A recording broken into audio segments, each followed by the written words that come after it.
အားလုံးပဲမင်္ဂလာပါရှင် China Trade Day 5 Memory Block လေးနဲ့ပြန်လည်ကြိုဆိုလိုက်ပါတယ်အခုရောက်နေတဲ့နေရာကတော့ဒီကြမ်းကြကျဲပေါ့เนาะကြမ်းကြကျဲမှာရှိတဲ့ Grand Canyon Glass Bridge ကိုရောက်နေရပါ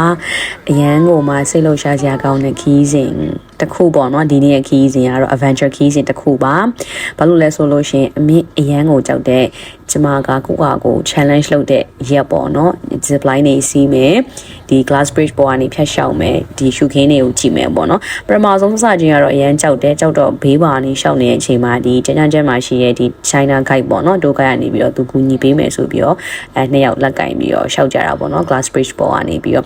exciting အရန်ဖြစ်နေတာပေါ့เนาะအောက်တောင်လက်မကြည့်ရဲပါဘူးဘာလို့ဆိုတော့ကြောက်ကြီးလိုမျိုးမြင်ရတာပေါ့เนาะအမြင်ဖြစ်နေရောလေပထမဆုံးမှာတော့ဒီရှောက်နေနေနည်းနည်းတော့ကြောက်ပေးမယ်ရှောက်ရင်းနဲ့တော့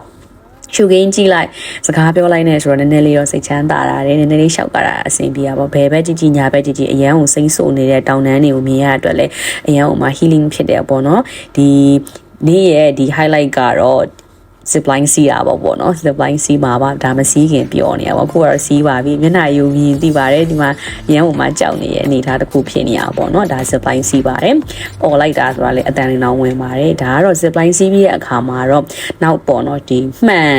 short လေးပေါ့နော်ဒီမှန်နဲ့လောက်ထားဒီ short လေးကိုတစီမှာပါ cover ဖြစ်အောင်လုပ်ပြီးတော့ဟိုဟာလေးဝတ်ထားရတာပေါ့နော်ပြီးတော့ဒီဟာ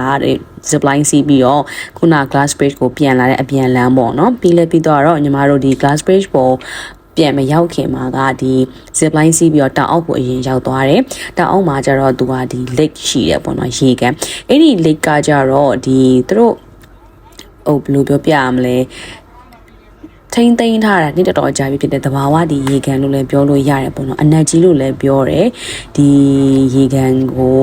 သွားပြီးတော့အေကန်စီကိုသွားပြီးတော့ဒီလှေလေးစီးတယ်ပေါ့နော်ဘေးမှာကတော့ဒီအရန်ကိုလှပတဲ့ဒီတောင်တန်းရှိတယ်စိမ့်ဆိုနေတဲ့အတွက်အကြောင်းမို့လို့ဒီလေကောင်းလေသက်တွေရှူရတာအရန်အဆင်ပြေတယ်အရန်လဲမိုက်တယ်အရန်လဲအေဂျင့်နဲ့ပေါ့နော်ဒီမှာတောတောင်ထဲမှာငှက်တန်လေးတွေနဲ့ကိုအရန်ตายရတဲ့နေရာတစ်ခုပေါ့နော်ဒီမျိုးနဲ့မျိုးပြမှာရှိရဲစုညံတဲ့တိုင်ဝေးကွာပြီးတော့တဘာဝအတန်ကိုနားထောင်နေရတယ်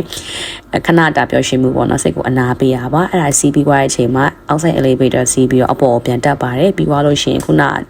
ဒီ glass bridge ကိုပြန်ဖြတ်ပြီးတော့ဒီစမှန်နေအောင်ပြန်လာတာပေါ့နော်အခုတစ်ခေါက်ကတော့အောက်ကိုကြည့်ရတဲ့နေသားထိဟိုနည်းနည်းလေးတက်တေးရှိလာပြီပေါ့နော်ဒါပေမဲ့လည်းကြောက်တော့တယောက်တည်းတော့မသွားရဘူး guide နဲ့တူသွားကြတယ်ပေါ့နော်အဲ့ဒါကတော့ဒီ glass bridge က memory လေးပေါ့နော်ဒါကတော့ဒီအမှတ်တရဓာတ်ပုံလေးရိုက်ထားတာပေါ့နော်ဒီဟာလေးအကုန်လုံးကဒီ glass bridge ကိုသွားတဲ့အလားပေါ့ပြီးတော့ lunch လေးသွားစားပါတယ်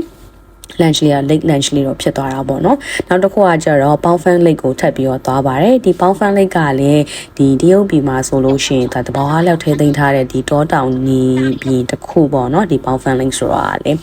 ဒီချမ်းချချက်မှာရှိတဲ့ဒီအလှဆုံးဒီတဘောဟာအထင်ကြီးအဖြစ်ဆုံးနေရာတစ်ခုဆိုပြီးလည်းနာမည်ကြီးတယ်သူ့မှာတော့ဒီစိမ့်ဆိုနေတဲ့တောင်တန်းကြီးကြည်လင်နေတဲ့ရေကန်တွေတော့သူကနာမည်ကြီးတာပေါ့နော်အခုဆိုလို့ရှိရင်တော့ဒီသူတို့ရဲ့တချင်းဆိုတဲ့အနေတွေကိုနားထောင်ရဒါသူတို့လူမျိုးစုတစ်ခုရဲ့ delay ထုံးစက်တစ်ခုသူတို့ဒီတင်ဆက်ပြသနေရပါပေါ့နော်ဒီကန်ထဲမှာပဲဆိုတော့အရန်ကိုမှအဆင်ပြေပြီးတော့ relax အရန်ဖြစ်ကြတဲ့ခီးစဉ်ပေါ့နော်မနက်တစ်ပိုင်းလုံးကတော့ adventure ခီးစဉ်နဲ့စိတ်လှုပ်ရှားပြီးတော့ပျော်ဗာလဲခံစားချက်တွေလို့ရပြီပေါ့ညနေကြတော့ဒီ Baofeng Lake မှာဒီအနားယူရင်းနဲ့လေစီးရင်းနဲ့သူတို့ရှင်းပြတာကိုနားထောင်တယ်ပေါ့နော်တရုတ်လိုရှင်းပြဆိုတော့အကုန်လုံးတော့နားမလည်ခဲ့ဘူးသူတို့ကဒီတဘာဝဖြစ်နေတဲ့တောင်လေးတွေဘလို့ပုံလေးနဲ့တူပါတယ်ဆိုတော့ပြောပြနေတာပေါ့နော်ဆိုတော့ခြုံပြီးပြောမယ်ဆိုလို့ရှိရင်ဒီနေ့ရဲ့ခီးစဉ်ကတော့ adventure ခီးစဉ်လည်းဖြစ်တယ် relax ခီးစဉ်လည်းဖြစ်တယ်ဆိုတော့အရန်ကြိုက်ကြတဲ့ခီးစဉ်တွေတစ်ခုဖြစ်ပါတယ်ဆိုတော့ဒီအရန်ကိုမှagent လုံးနဲ့အချိန်ခဏကိုရရှိခဲ့တယ်ဆိုပြီးတော့ခံစားရတယ်ပေါ့နော်ဒီနေ့လုံး feeling မျိုးစုံခံစားပြီးပြီဆိုတော့ shopping လုံးထွက်လိုက်ပါတယ် shopping ထွက်ပြီးတော့ညစာသွားစားပါတယ်ညစာသွားစားတဲ့အချိန်မှာဒီဟာတော်တော်စားလို့ကောင်းတယ်တောက်လို့ကောင်းတယ်ပေါ့နော်ဒီမုတ်လေးလည်းအရင်စားလို့ကောင်းတော့တပုံရိုက်ခဲ့တာပါဒီနေ့ရဲ့တရက်တာကတော့ဒီလောက်ပါပဲတတာပါအားလုံးပဲနောက်မှပြန်တွေ့ကြပါမယ် see you in my next video bye